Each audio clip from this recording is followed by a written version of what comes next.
Hello there, welcome to Blitz Transmissions. This is the Blitzcast number 77. I'm Tommy. Before we get into the content of this episode of the Blitzcast, as always, check out all the links that can be found in the description below. Some would say there is a laundry list of links in the description below. Of course, if you're watching on YouTube, or hey, if you're not watching on YouTube and you are not subscribed, you should definitely subscribe to Blitz Transmissions on YouTube, because guess what? I've got awesome Star Wars content coming out all the time, and that's where most of my content gets posted. If you're an ARC Trooper in the Blitz Transmissions Patreon, hey, you would have seen this Blitzcast episode early. If you'd like access to early content, monthly giveaways, and other awesome benefits, the link to my Patreon is in the description below. Become an ARC Trooper for just $4.99 a month. If you're a fan of the reviews I do on YouTube, or you just want to support the YouTube channel more directly, you could also check out my YouTube channel membership,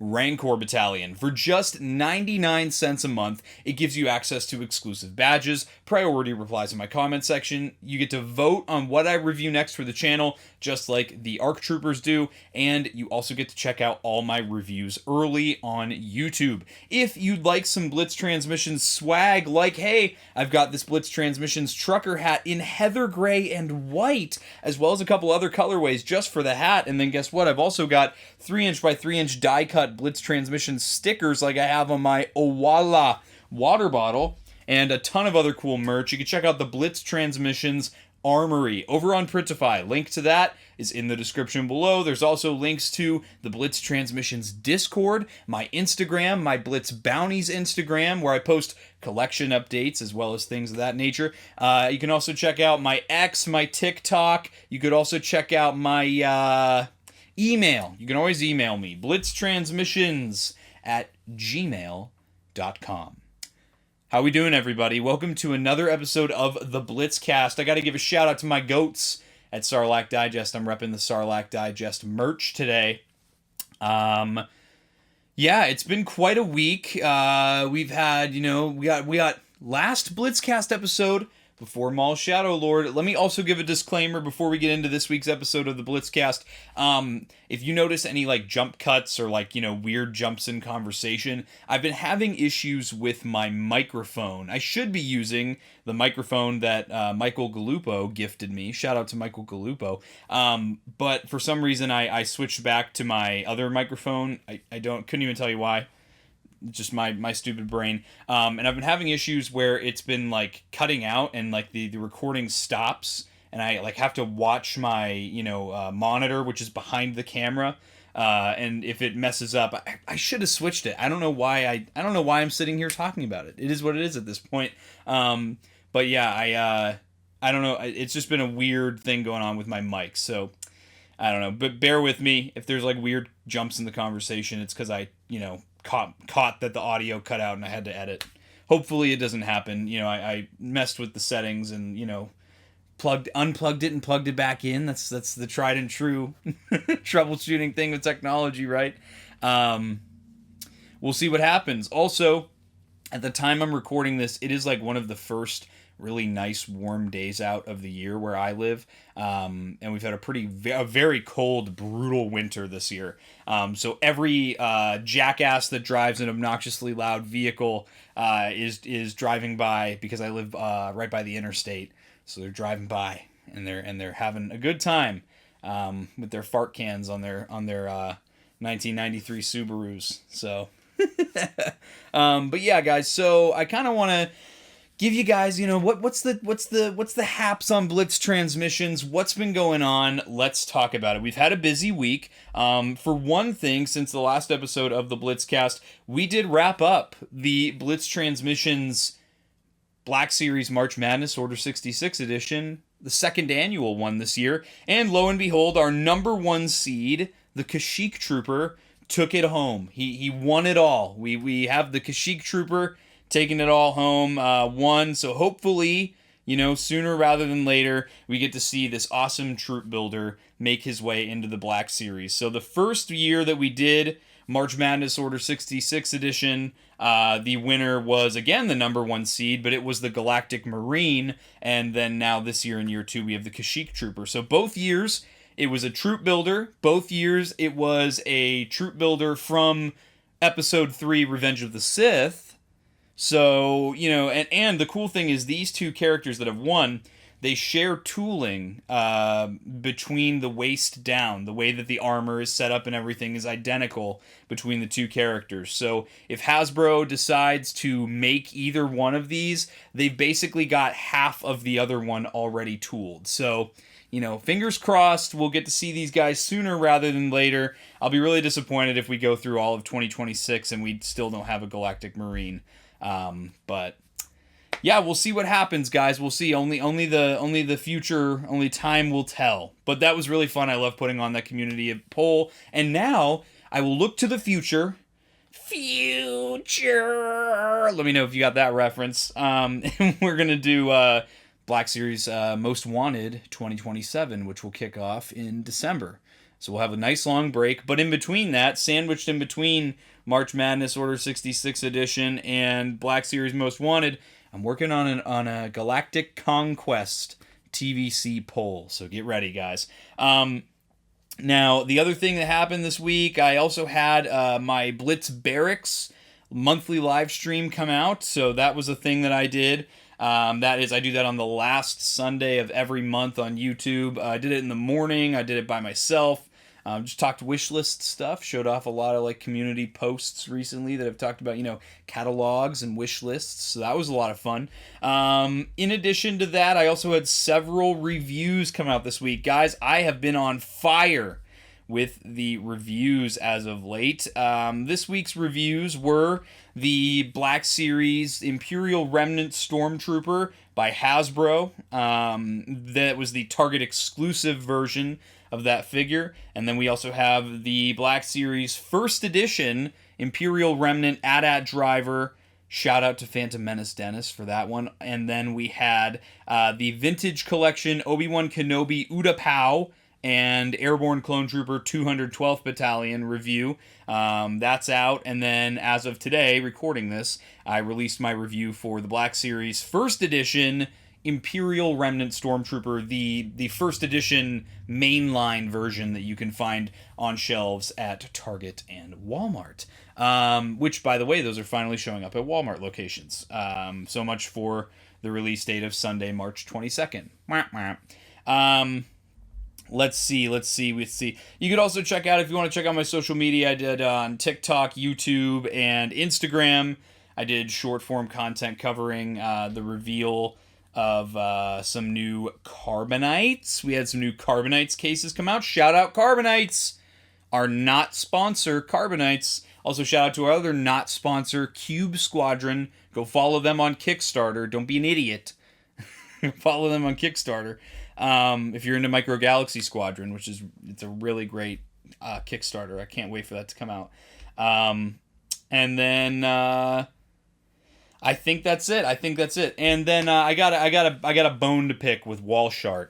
Check this out. So this is a sealed TVC Obi-Wan and 212th Airborne 2-pack. Now, if you guys, those of you in the Patreon, if you've been wondering why I haven't posted the pool of items yet for the next giveaways plural, I was waiting for these to show up in the mail. And I was going to pick the mintiest one because I ordered 5 of them. I had pre-ordered 3. Then on a separate order, I pre-ordered 2 more. So what does Walshart do? They tell me that they take my money. Of course they take my money. They ship both orders. I get them both in. Both the boxes only have 2 action figure sets in them. So after the first one, that the first order was supposed to have 3. It shows up. I open the box. There's only 2. I contact Walmart, and they're like, give it 3 days, it might have shipped separately, wait till that other order shows up, they might have mixed it up at the fulfillment center. Totally feasible, it can happen, as long as I get my stuff that I paid for, no harm, no foul, I don't care if the, shipping tracking numbers got messed up, whatever. The next box shows up the next day. Only 2 in the box. Okay, so I paid for 5, and I have 4. Como se dice, I need a replacement or a refund, right? So I contact Walmart customer support again. And then I think this was yesterday, they told me, give it another day, because they had allegedly this magical fifth one was going to show up to my house today as of recording this, although they couldn't provide me with a tracking number for it, which told me it was bogus. And they said, if it doesn't show up by tomorrow, contact us again on Saturday. We'll work something out with you.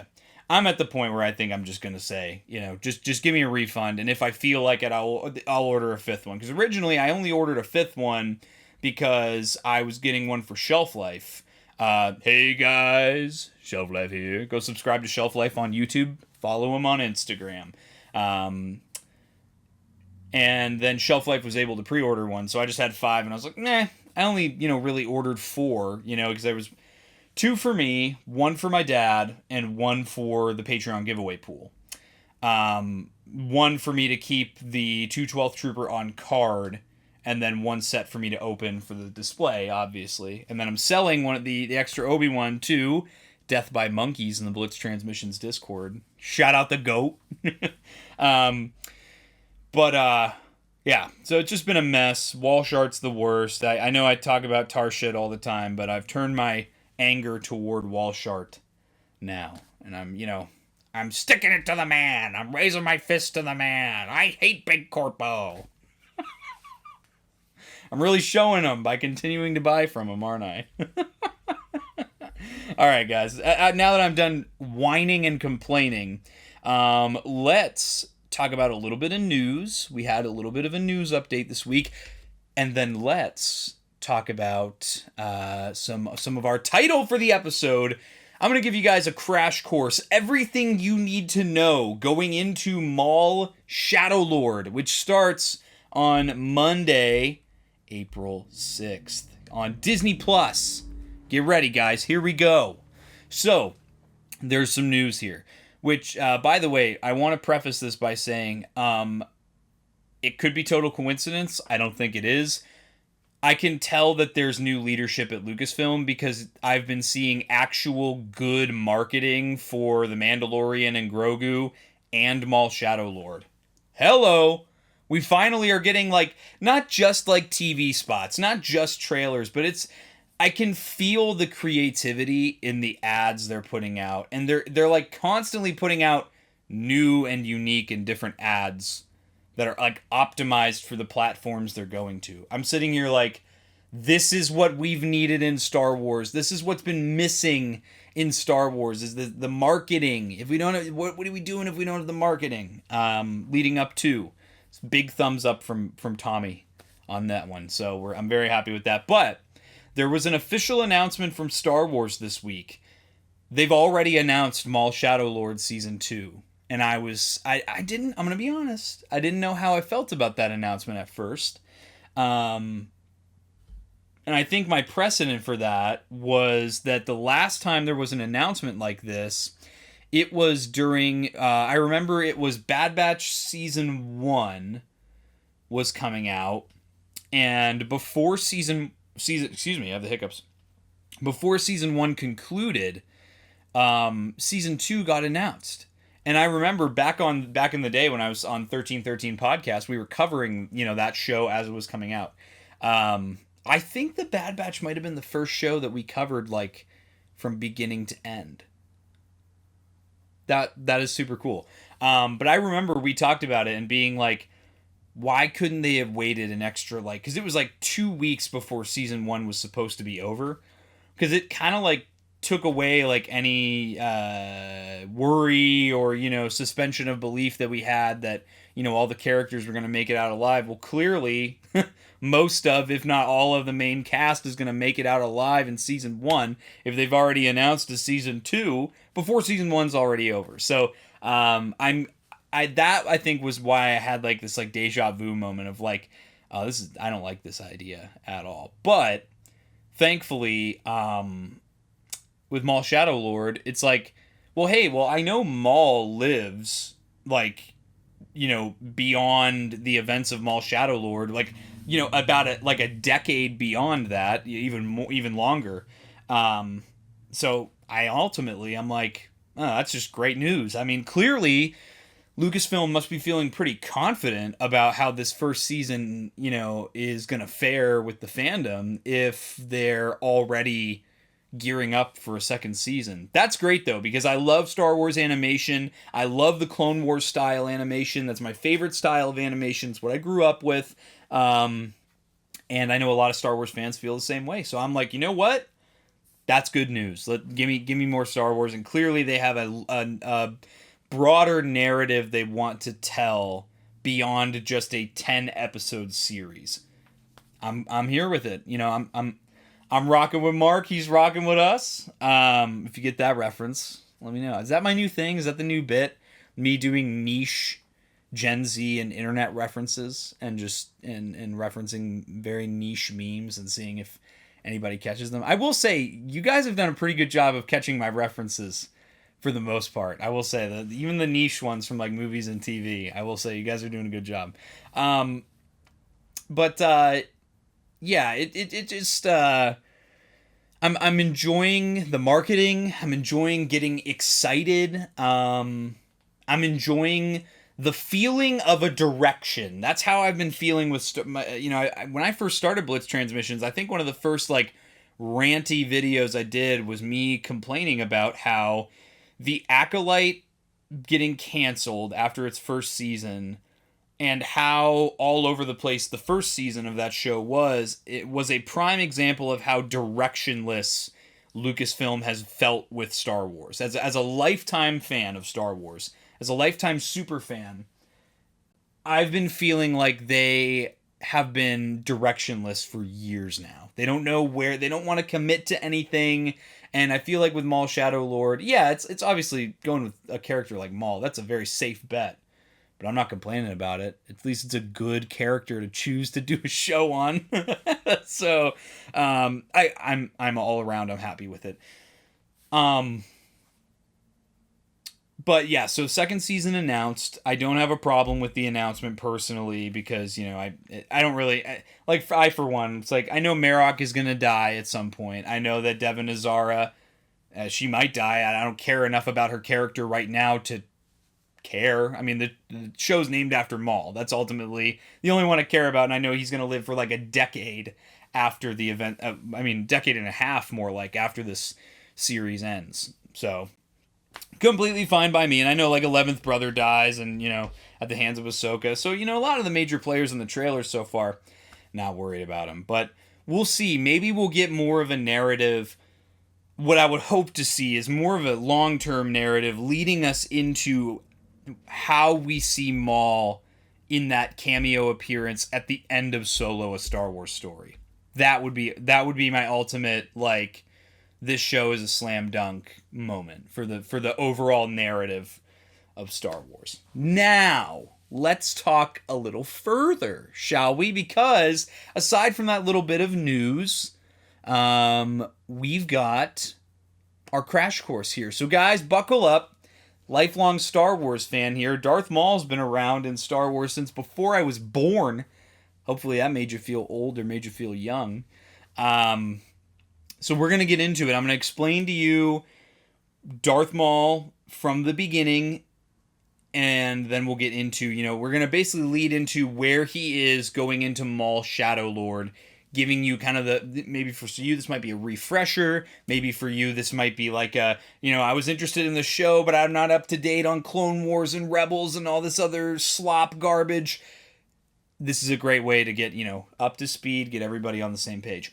Disclaimer: I'm not including Expanded Universe, I'm not including Legends, and I'm going to almost entirely avoid comic books and novels, mainly because Star Wars has been known historically, before the Disney acquisition, after the Disney acquisition, to retcon books and novels and comics. They do it all the time. They do it in current media, older media, you name it, they changed it. So I don't want to confuse anybody by bringing up elements from especially Expanded Universe, because it's not even considered the same, canon timeline as what we have now.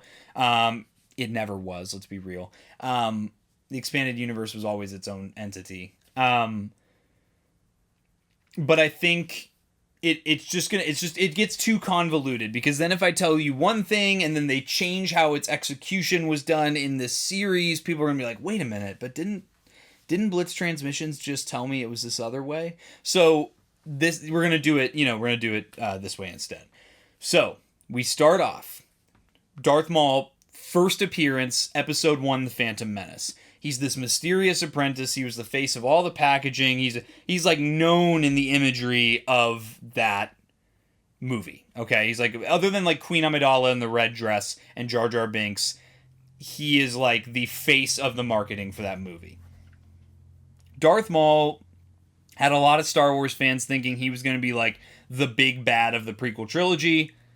That it didn't end up happening. So Darth Maul, originally played by why did I want to say Paul Rudd? Could you imagine Paul Rudd playing Darth Maul? Anyway, Ray Park played Darth Maul. Ray Park has an extensive background in martial arts and physical combat. So he, a very athletic guy, was chosen for the role. However, Ray Park did not voice Darth Maul.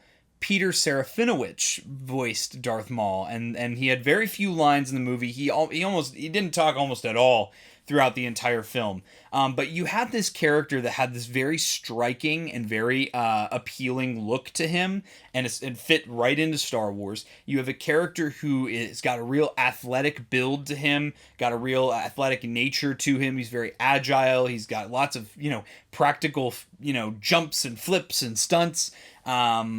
And you had a character that felt very authentic right away.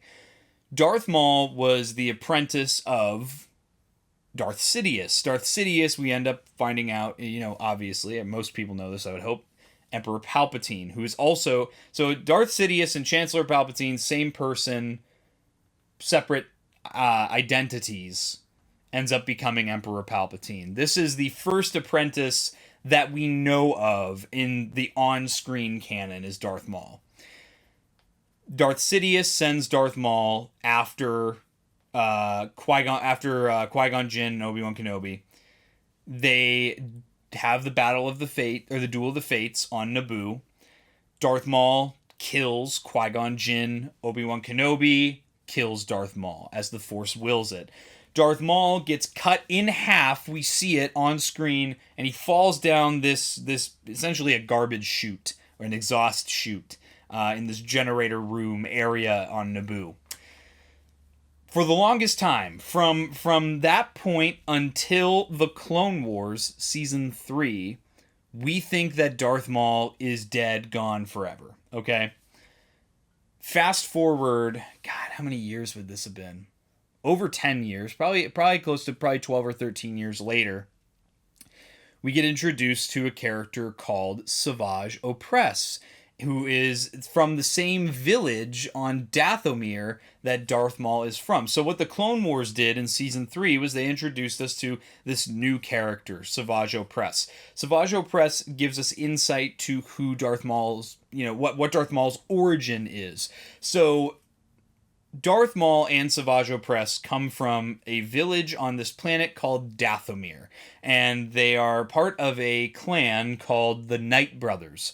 The Night Brothers are Zabrak species who are from... Most Zabraks are from the planet Iridonia. These guys are the same species, but they only exist on this planet. They exist for the sole purpose of being warriors that are worthy enough to be chosen by the Night Sisters for breeding, okay? Now, the Night Sisters are the head honchos of this planet Dathomir. They deal in kind of like black magic, things of that nature. They can raise the dead. They can, cast spells. They do voodoo on Count Dooku at one point in the Clone Wars. One of the best aspects of the Clone Wars, really, and one of the most in-depth aspects is that of the Night Sisters. So, the Night Sisters... So, there's a whole plot point in the Clone Wars where Asajj Ventress is betrayed. Essentially, Count Dooku, who is at this point during the Clone Wars... the Clone Wars takes place in-universe about 8 to 10 years after the events of The Phantom Menace. Darth Maul, again, we think is dead. Count Dooku becomes Darth Sidious's new apprentice. Count Dooku in the Clone Wars adopts a dark side assassin named Asajj Ventress. Darth Sidious kind of senses that maybe Dooku is training her a little too much and, creating, her to be a rival, so that Dooku could try to overthrow Darth Sidious. So Darth Sidious tells Dooku to prove his loyalty, he needs to kill Asajj.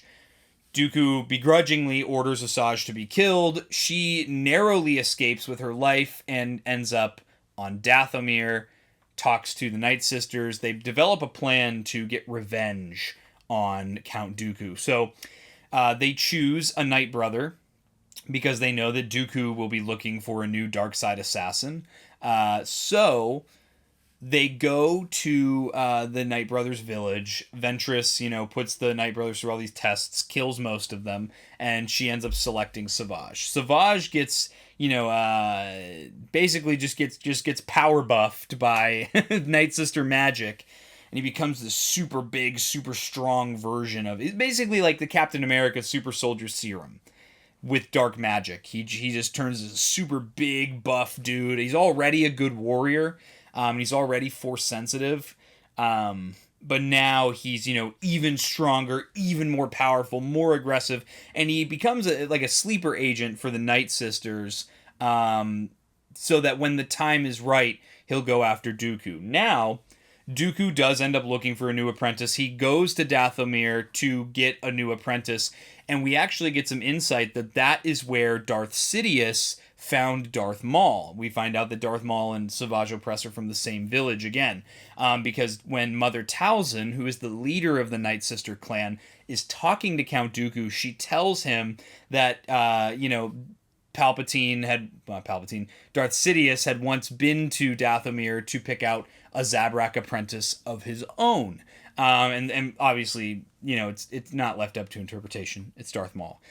Count Dooku is basically gifted Savage Opress by Mother Talzin. Count Dooku trains Savage Opress in the ways of the dark side of the Force, and then Ventress goes to, uses Savage to try and assassinate Dooku, fails. Savage, gets injured. He goes back to Dathomir, and Mother Talzin sends him on a quest. And I've told this story before on the Blitzcast. I remember watching this episode with my dad when it was aired on Cartoon Network on a Friday night. We're sitting in the living room watching this episode. Mother Talzin's sitting over this crystal ball, and she goes, "Your brother." And in the crystal ball, you see the face. It's just the eye and maybe the side of the face of Darth Maul. It's not mistakable. I remember my jaw dropped. I was probably 12 or 13 at the time. My jaw dropped, and my dad and I just stared at each other, eyes popping out of our heads, jaw dropped for 5 minutes after the episode ended. Neither of us said a word. Darth Maul back? How could this possibly be? For all this time, we thought Darth Maul was dead. It was a huge bombshell to drop on the Star Wars fandom back in 2012, 2013, and it completely changed the entire course of Star Wars forever. I mean, look at how much Darth Maul has been a part of since then. So Savage in Season 4 goes on a quest to find Darth Maul. This amulet that he has leads him to this garbage planet called Lotho Minor. Savage meets this eel creature, this snake-like eel creature that takes him down into the depths to his master. His master is what's left of Darth Maul. Now, at this point, he's no longer Darth because he's been replaced. And there's the rule of two in the way of the Sith Order at this point in the timeline. That was a rule that was created by Darth Bane. And all you need to know about Darth Bane is that he's just the Sith Lord that created the rule of two. In The Phantom Menace, Yoda mentions this to Mace Windu when they're at Qui-Gon's funeral. Always two there are, no more, no less. And Mace Windu replies to Yoda and he says, "So which of the two was destroyed? The master or the apprentice?" And then the camera pans over to Senator Palpatine. they haven't set this up at all. So, excuse me. So, after that, we get, so we see, all that to say, we have this rule of two. So we see Maul, right? And he's got this big arachnid-like spider body that's made of scrap metal, and he's just reciting the Sith code, and he's just completely out of his mind. He's just completely deranged. He has no sense of where he is, who he's around. It's just the only thing keeping him alive is the dark side, and the only part of him that's left, his organic body, is from the waist up, because again, Obi-Wan Kenobi cut him in half in The Phantom Menace, so he's just completely out of his mind. Savage brings him on to his ship, brings him back to Dathomir. And we have Maul, who literally was able to keep himself alive for like 10 years because he ended up in a garbage pile, got dumped on this landfill planet called Lotho Minor, and has just been keeping himself alive through his hate. He talks a lot about this in the Clone Wars, Maul does himself, but it is like such crazy imagery. I would love an action figure of Spider Legs Maul. Mother Talzin, once again, leader of the Night Sisters, uses her dark magic to bring Maul's mind back and give him a new set of robotic legs. And Maul is now reborn. So now Maul is obviously on a revenge tour to find and kill Obi-Wan Kenobi, the man who ruined his life. So, I mean, you got to think this guy's been consumed by revenge. And revenge will be Maul's key motivator throughout the rest of his life, this idea of revenge. So he teams up with Savage. He kind of makes Savage submit to him and kind of gives Savage this, makes Savage his apprentice, right? So he makes Savage his apprentice, and he kind of builds his own empire. He needs a way to get Kenobi's attention. So what he does is him and Savage go to, I believe it's Felucia. They go to a farm and they just send a message to Obi-Wan at the Jedi Temple. Basically just send bro an execution video, and say, hey, come here alone and face me, or I'll kill more innocent people. And he makes an example, kills a bunch of innocent farmers. Obi-Wan obviously is like, I have to do this, So he goes, he confronts Maul. What Maul ends up doing is Maul needs an army, essentially, is what he says. So somehow Hondo Onaka, who is I can't think of his name. He's not a Nikto, a Weequay pirate, a space pirate, and same as the Weequay from Jabba's palace, like the Skiff Guards, with the black braids and the real the brown skin with the horns on the jawline. Those species. So Maul goes there. He's able to trick most of Hondo's, about half of Hondo's crew, to turn on him for treasure, in exchange to be Maul's personal army. So there ends up being, they go to Florum. Maul tries to take over Hondo's base on Florum, which is at this point all but destroyed from other aspects of the Clone Wars in earlier seasons. Obi-Wan shows up with the Jedi Master Adi Gallia. They duel with Maul and Savage. Savage ends up killing Adi Gallia. And then Maul and Savage are, doing their thing.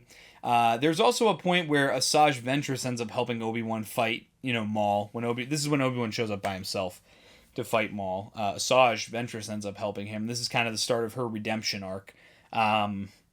Because her and Obi-Wan are adversaries right from the get-go in the Clone Wars movie. Anyway, that I didn't mention that part because it's not as relevant to the overall Maul conflict. But Obi-Wan ends up, with the help of Hondo and the pirate gang, ends up almost killing Maul again. Maul tells Obi-Wan throughout this whole thing, he's basically just trying to rage bait him the whole time, talking about how he killed his master, trying to do anything he can to tempt Obi-Wan to the dark side. The best way to destroy a Jedi is from the inside out. So, throughout this altercation, Maul loses one of his legs, Savage loses an arm, in one of his horns. They get obliterated. So they end up, getting lost in space. Their ship almost gets destroyed. They're kind of like dead in space. And then who comes and finds them but Death Watch? So Death Watch is a Mandalorian kind of like terrorist organization, I would call them. At this point in the Star Wars timeline, the Mandalorians are, and obviously the Mandalorians become a very prominent aspect of Star Wars. We have a whole movie coming out about a Mandalorian in May, and we had a whole 3-season show about it on Disney+. This is where the Mandalorian lore really started to get explored on screen, though. So we have Pre Vizsla, who is the leader of Death Watch. So at this point in time, Mandalore has been known historically for centuries as being a culture of warriors, basically like Spartans, like ancient Sparta. These guys, they've changed to a more pacifist way. They've become more civilized, more pacifist, more gentrified, if you will. And they've cast off. There's like this small sect of people who want to stick to the old way called Death Watch. Okay. Pre Vizsla has a bone to pick with specifically Obi-Wan Kenobi, because Obi-Wan Kenobi is the reason that his plans were foiled in the earlier seasons of the show. Obi-Wan teamed up with Satine, his love interest, and Pre Vizsla is someone who's aware of that love interest, which is a weakness for Obi-Wan. The Death Watch give Maul some new legs again. They fix up Savage's arm. They give him a droid arm. And Maul and Pre Vizsla, through talking to each other, kind of realize that they have a common enemy. They decide to team up. The Mandalorians are a much better army to have for Maul, like significantly better than a bunch of weak-weight pirates, right? So in the background, though, of course, it's selfishness. Maul and Pre Vizsla are plotting to overthrow each other, but they're both serving a similar goal, so they have to. They have to. The enemy of my enemy is my friend type thing. So Maul decides to go on a rampage throughout the galaxy and combine a bunch of the crime families and different mobs and gangs throughout the galaxy, such as, names like the Black Sun, the Pike Syndicate, the Hutt clans. You don't need to know these what these are all about. They're just crime families. And Maul kind of unites them all under one banner. What Maul does then is he and Pre Vizsla take over Mandalore through a bunch of staged attacks. They'll have these gang members, these crime families, show up and start committing crimes on Mandalore. Death Watch comes and saves the day, and the pacifists aren't doing anything about it. There's restlessness, there's unrest in Mandalore, and the people are looking to Death Watch as heroes. They're looking at them in a positive light, with Maul as kind of the puppet master behind it all, and Pre Vizsla being the face of everything. Eventually, there's a battle. Maul and Pre Vizsla end up battling it out for the Darksaber. Now, he who possesses the Darksaber has the power to rule Mandalore. And in the ancient warrior ways, whoever possesses, the Darksaber is to be submitted to. Maul and Pre Vizsla start going back and forth. It ends up that Pre Vizsla actually kind of overthrows Maul. Maul breaks out, goes back, challenges Pre Vizsla to a one-on-one fight for the Darksaber. Maul obviously wins in the end, although it was a great fight. Pre Vizsla did put up a good fight. He beheads Pre Vizsla and becomes the new ruler of Mandalore, at which point Bo-Katan, who is Satine Kryze's sister, kind of breaks off with a group of Mandalorian loyalists and is like, nah, I wanted to take back Mandalore and make us a warrior people again. I didn't want to follow some, as Hondo calls them, horned crazies. And then Obi-Wan shows up because Darth Maul ends up capturing Satine. Obi-Wan falls into another trap for the woman he loves. Maul kills Satine in front of him. We did talk about this last week on the Blitzcast. Last week or the week before. One of the last couple episodes. Obi-Wan ends up escaping with the help of Bo-Katan. And Maul is the ruler of Mandalore. He takes the Prime Minister, who was found earlier in the show to be corrupt. His name is Prime Minister Almec. They find him to be corrupt. He ends up going to jail. Maul frees him and makes him the puppet ruler of Mandalore. So that, because most Mandalorians, these pacifists, are not going to get behind a dude that's not Mandalorian ruling the planet. So they have Prime Minister Almec, kind of taking over now that Satine's been killed. Fast forward. So this is between season 4 and 5 of the Clone Wars. Fast forward to season 7, which came out in 2020. We have Maul still in control of Mandalore. Bo-Katan wants to take Mandalore back. She teams up with Ahsoka, who leads a section of the 501st with Captain Rex to Mandalore. They end up taking Mandalore back. They capture Maul. Maul goes on this Venator cruiser to be taken prisoner back to Coruscant for his crimes against the Republic. Of course, a monkey wrench is thrown into this. Oh! Completely forgot. Huge detail. Holy cow. Backtrack. After Obi-Wan escapes, Darth Sidious catches wind of what Maul is doing and how much power he's building up in the galaxy. Darth Sidious feels challenged by this. Can't believe that Maul's alive, first of all. He goes to Mandalore personally, and he fights both Maul and Savage at the same time, kills Savage, and Maul, there's that famous line, Maul at the end, "Have mercy, please." There is no mercy. And then the last thing you hear of Maul is him getting force lightninged.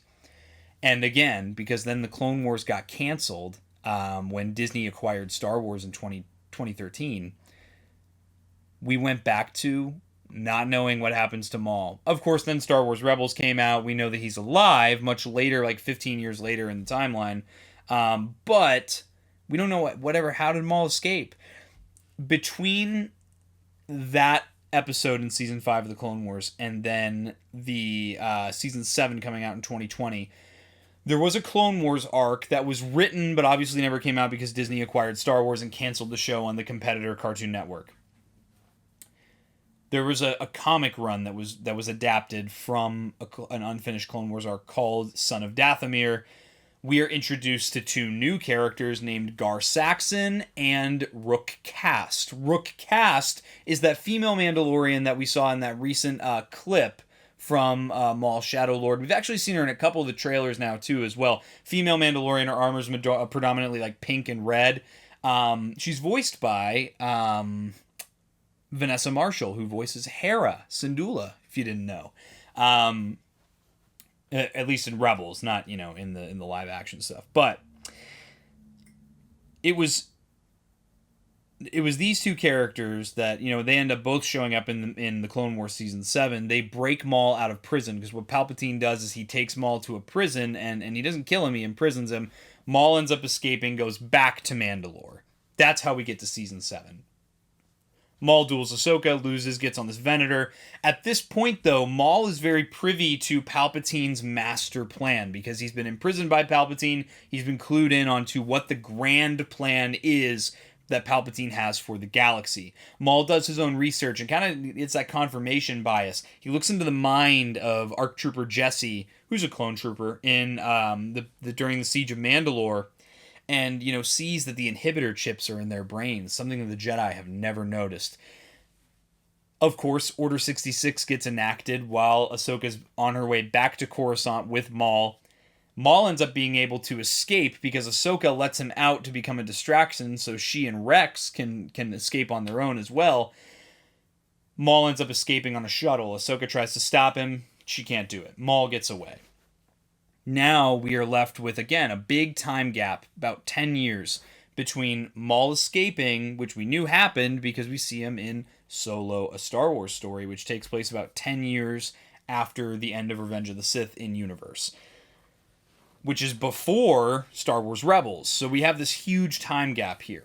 So now we're left with where we're at with Maul Shadow Lord. So there is one little scene as well during the Clone Wars Season 7 in the Siege of Mandalore arc. Maul is talking to, very briefly, leaders of his crime syndicate that he's created, which ends up being called Crimson Dawn, as we know it in the Solo, a Star Wars story. What the hell? Dude, that scared me so bad. We had a figure fall. It was the new Black Series Season 1 Mando. Amazing figure.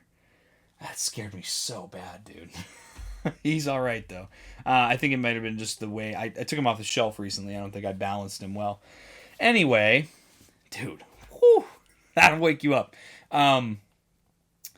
So, Maul... he talks to... We see Dryden Voss, who is the leader of Crimson Dawn in... kind of like the puppet leader of Crimson Dawn in Solo Star Wars stories, like the main bad guy. We see a couple other members that we had seen earlier in earlier seasons of the Clone Wars. I think one of them was a Pike as well from the Pike Syndicate. We see the Pike Syndicate in Maul Shadowlord as well. So, what I believe this show is going to show us, especially now that Dave Filoni also had a recent interview, that Maul this is going to be the story of Maul from George Lucas's perspective, right? Or the story that George Lucas wanted to tell with Maul, I'm assuming in his version of a sequel trilogy, because, Maul, in George Lucas's version of a sequel trilogy, Maul was supposed to be the big bad. Obviously, that can't happen because of Star Wars Rebels, so that's off the boards regardless now. Because, spoilers, Maul dies in Star Wars Rebels. Very inconsequential to what happens in this show, because we know ultimately he'll live, because Rebels happens so much later in the timeline. So... But Maul kind of is the leader of a crime syndicate in George Lucas's version of the sequel trilogy. And he has Darth Talon, this Twi'lek Sith apprentice with him. We see very similar things here. We see members of the crime syndicates that Maul put together in the trailers. We see Devin Izara, who is a female Twi'lek, very similar to Darth Talon. I don't think they're going to end up being the same character, but I could be totally wrong. This could be a Darth Talon origin story. Who knows? And then we have... So what I think we're going to have here is Maul kind of putting his pieces back together. I'm sure there's going to be people that betrayed him while he, was MIA. And he's going to have to handle business, right some wrongs, if you know what I mean. And now he's got the Empire after him as well. And we see in Star Wars Rebels, he's known as the Shadow by the 8th Brother Inquisitor. So... obviously, he's feared by... The Inquisitors are all afraid of him in Star Wars Rebels. And the first two that hunt him that we know of are Marok and the 11th Brother. I think Maul's going to end up killing Marok, because Marok ends up being a Night Sister fart in the Ahsoka series. So this could explain how he gets slain. Because we also saw Marok in Tales of the Empire. He gets kind of inducted into the Inquisitorius with Barra Sophie. And so, yeah, I think that's kind of brings us to where we are. Now, the other thing I'll be interested to see here, we see Maul has his lightsaber from Season 7 of the Clone Wars in Maul Shadowlord, which someone must have picked up, because that thing got lost, I thought, during the Siege of Mandalore. Half of it is his lightsaber from The Phantom Menace. He's held on to that for a long time. The other half is, I believe, I've heard it's from Asajj Ventress, but I've also heard other things as well. That it's maybe like part of Savage's saber. I've heard so many different things as to what it's from. That's the one thing I'm a little foggy on still. It's so oh man, I can't think of words today. It's so inconsequential. That's the word I'm thinking of. It's so inconsequential. What I'm interested in, though, is what goes on with the Darksaber, because we know that in Rebels, Ezra Bridger finds the Darksaber, and at that point in Rebels, Maul was the last person to possess it. We find the Darksaber in some sort of crypt that Darth Maul has on Dathomir. So I'll be interested to see how that all plays out as well. Because technically, Maul is still the leader of Mandalore. He may have lost a duel to Ahsoka, but it wasn't over the Darksaber. So I'm interested to see how that plays out as well. But yeah, we'll see what happens with Maul Shadowlord. I'm super stoked, guys. Just a few more days as of the release of this Blitzcast episode. Let me know, guys. Did I help you out, giving you the refresher on Maul, his motivations? Obviously he's very motivated by revenge against Sidious, against other people, We'll see. We'll see how it all plays out. I'm very, very excited for this series. I'm very excited just to give some familiarity from my childhood Star Wars once again. But yeah, guys. With that, I think I'm going to wrap up this episode of the Blitzcast so I can get this thing out to you guys. I hope you enjoyed. I hope this was a good one. Very Star Wars. It's been a while since we've been so Star Wars lore heavy. I feel like I'm really like expressing to you guys my flavor of mental illness when I know so much like rapid fire about Star Wars like that. Proving to myself that I am a fan. But yeah, guys, I hope you enjoyed this episode. Let me know in the comments if you guys are excited about Maul Shadow Lord, if you want to talk more about it. We have a Maul Shadow Lord spoilers channel in the Blitz Transmissions Discord. You can get in there, talk about it. We're going to have a good time. I've got awesome content on the way, plenty more reviews. I've got my pile of loot coming in from Big Bad Toy Store with a bunch of other new Star Wars toys I'm super excited to open up. Lots of stuff been shipping lately. I've been staying on top of it with the reviews and all that. I hope you guys enjoyed this episode. I've got awesome stuff on the way. Be ready, guys. It's going to be fun. 2026 has just begun. But with that, guys, I hope you enjoyed this episode of the Blitzcast. I'll catch you for the next one, and may the Force be with you. Breaking off. All units, fire at will. Squad 2, pick your targets. Too many, Captain. Watch your stabilizer, Gold 6. Anybody, cover me. I got 2 vultures on my tail. You've got to hold them here. Watch your left. I can't shake them. I'm hit. Where's our reinforcement?